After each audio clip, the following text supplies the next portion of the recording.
Do we need nuclear energy to stop climate change? More and more voices from science, environmental activists and the press have been saying so in recent years. But this comes as a shock to those who are fighting against nuclear energy and the problems that come with it. So who's right? Well, it's complicated. To slow rapid climate change, the world needs to reduce greenhouse gas emissions to net zero. In 2018, 3/4 of global emissions were released through energy production, namely by burning fossil fuels. Energy is a broad term that describes all sorts of stuff, from moving things and people around to putting things big and small together or heating our homes. Currently, 84% of the world's primary energy comes from fossil fuels, 33% from oil, 27% from coal and 24% from gas. Around 10% of the global oil supply is just used to burn in boilers to make our homes cozy and warm. Only about 16% of global energy is from low-emission sources, almost 7% from hydroelectric, 5% from solar, wind, bioenergy, wave, tidal and geothermal combined, and about 4% from nuclear. So we pretty much rely on coal, oil and gas to keep our civilization going, which means it's actually very hard to transition away from them.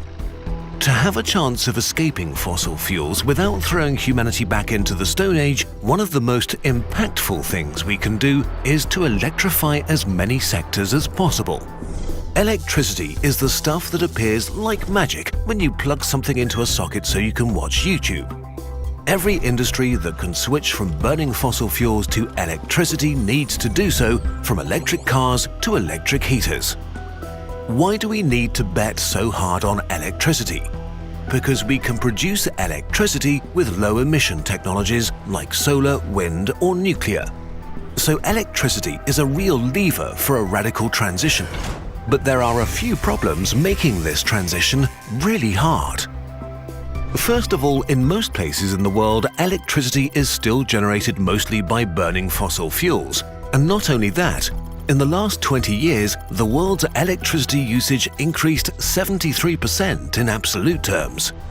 While we are installing renewables at record speeds, at the same time, the amount of fossil fuel we're burning for electricity still keeps rising year by year.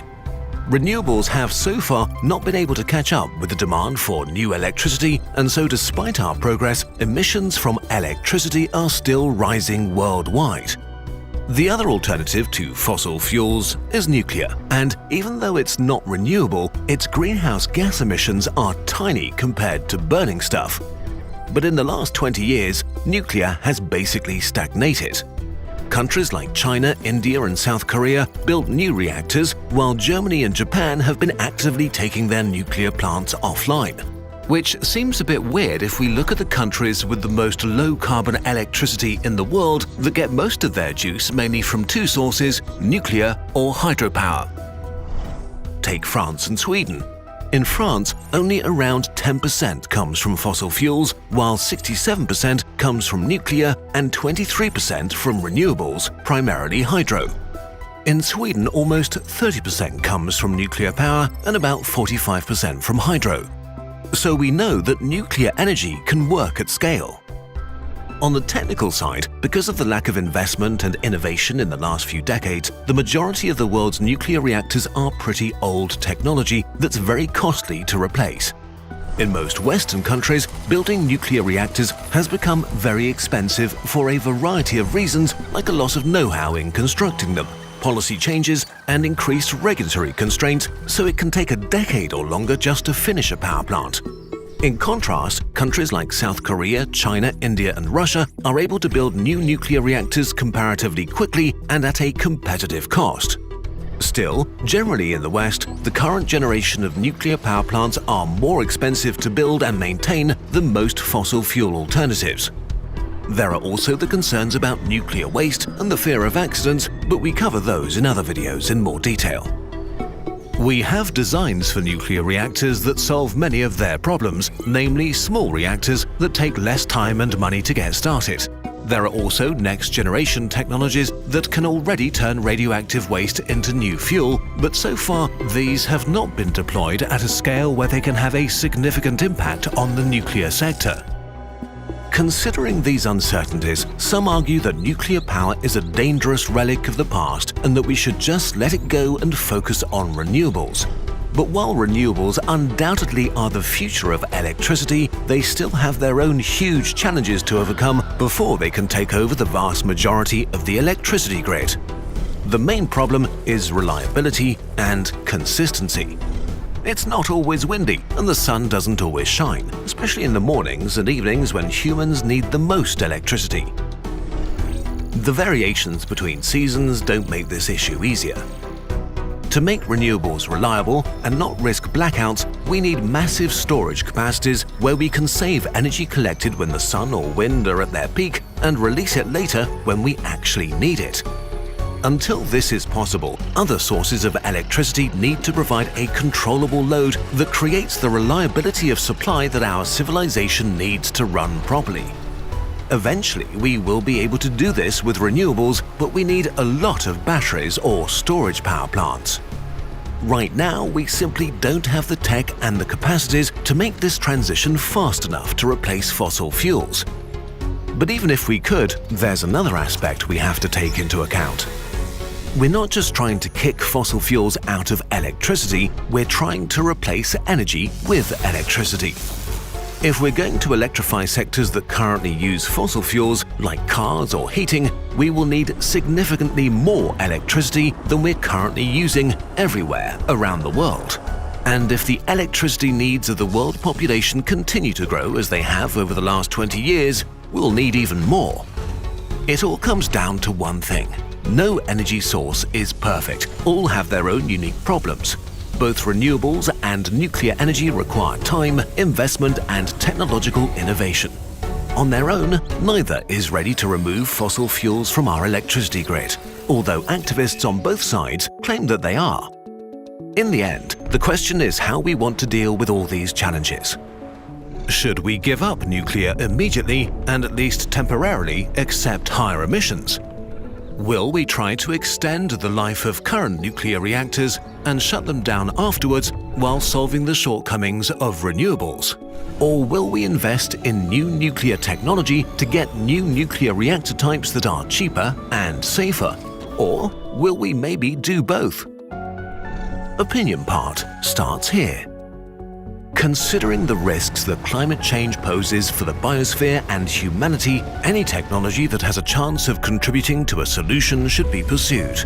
That's just good risk management and strategy.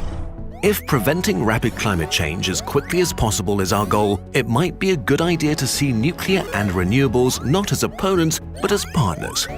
We know there's no time to waste, so we should keep all of our low-emission players on the field.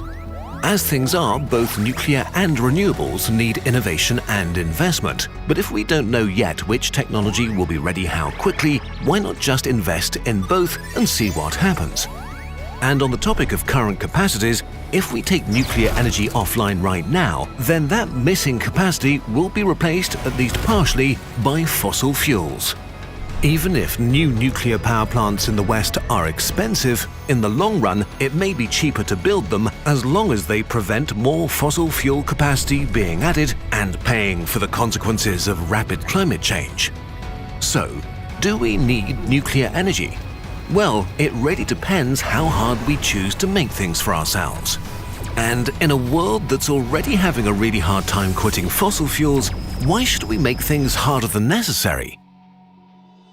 Starting the change process and trying something new is always difficult. Luckily, you don't have to do it all on your own.